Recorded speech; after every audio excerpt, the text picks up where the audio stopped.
बुरे दिनों से लड़ना ही पड़ेगा। और अच्छे दिन पाने का मतलब है कि जो तुम हासिल करना चाहते हो उसको पाने के लिए तुम्हें बुरे दिन से लड़ना ही पड़ेगा। और लड़ तब पाओगे जब तुम इस बिजनेस के अंदर टिके रहोगे। और इस बिजनेस के अंदर वही टिक सकता है जिसके इरादे मजबूत हो अपने मिशन को पाने के लिए। और जिसके इरादे मजबूत होंगे मिशन को पाने के लिए, उसके अंदर एक डेडिकेशन होगी यार। वो डेडिकेट होगा अपने लाइफ को लेके, अपने ड्रीम्स को लेके, अपने मिशन को लेके। उसके अंदर डेडिकेशन ऑटोमेटिकली होगी। वो रिस्पॉन्सिबल पर्सन होगा। और जिसके अंदर डेडिकेशन होती है, डेडिकेशन सिर्फ उसी के अंदर होती है यार जिसको लाइफ में कुछ हासिल करना होता है, जिसको लाइफ में कुछ अचीव करना होगा। अचीव वही करता है जिसकी लाइफ में मकसद होता है। डेडिकेशन उसकी लाइफ उसी के पास होती है। तभी तो कुछ लोग कामयाब क्यों होते हैं? क्योंकि उनके पास डेडिकेशन है। किसकी? जिस चीज को हासिल करना था, मतलब उनके पास कोई मकसद है, रीजन है उनके पास। और रीजन हमेशा माय डियर फ्रेंड उसी के पास होता है, मकसद हमेशा उसी के पास होता है जिसको अपनी लाइफ में हिस्ट्री क्रिएट करनी होती है।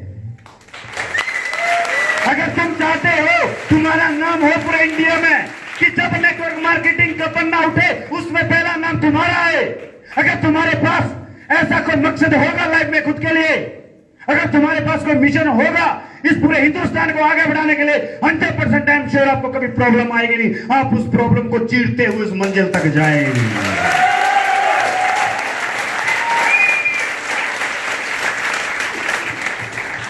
अगर तुम ख्वाहिश रखते हो तुम्हारे पास अच्छे दिन आए, तो ये बुरे दिन ही है, ये बुरे दिन नहीं है, यही तुम्हारे अच्छे दिन है। इनको अच्छा बनाना तुम्हारा काम है। उसी के लिए तुम मेहनत कर रहे हैं, उसी के लिए तुम ऑफिस आ रहे हैं, उसी के लिए तुम टाइम टू टाइम अपने टाइम को दे रहे हैं। और जब तक टाइम को टाइम नहीं देंगे तब तक टाइम आपको टाइम नहीं देगा। You will decide. आज आपका टाइम सिर्फ आपके मकसद को, आपके मिशन को पाने के लिए होना चाहिए, तभी जाके आप उस मंजिल को पाएंगे।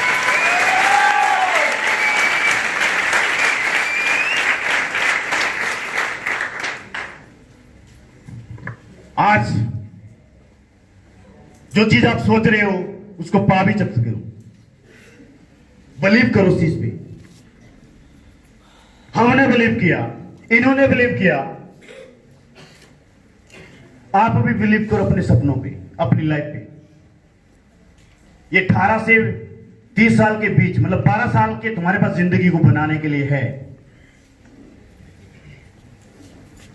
मैंने पहले भी कहा था, हासिल आप हमेशा वही करोगे जो आपके कर्म होंगे।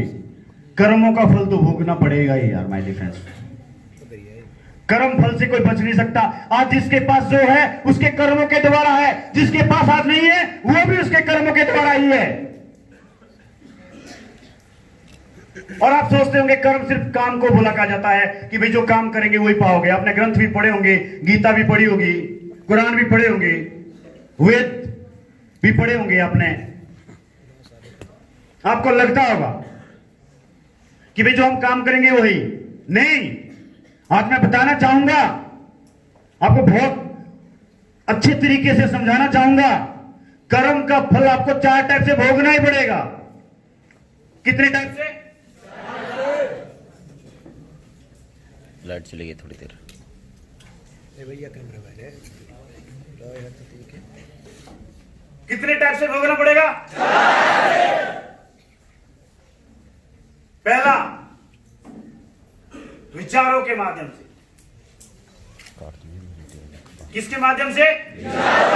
विचार। तुम सोचते क्या हो? विचार मतलब सोचना। अब तुम क्या सोचते हो यार, तुमसे बेहतर तुम्हारे बारे में कौन जान सकता है। तुम चुगलियां करने लगे रहते हो नहीं तो तुम सोच रहे हो कि सोच अपने लिए अच्छा रहे हो, दूसरों के बारे में क्या सोच रहे हो? चलो बुरा नहीं सोच रहे, ज्यादा कम तो सोच ही रहे हैं ना। मजाक कर रहे हैं आप भी। बुरा तो बहुत रियल चांस हो गया, मजाक थोड़ी चल रहा है। लेकिन अच्छा तो नहीं सोच रहे ना, तो तुम्हें अच्छा कैसे मिलेगा?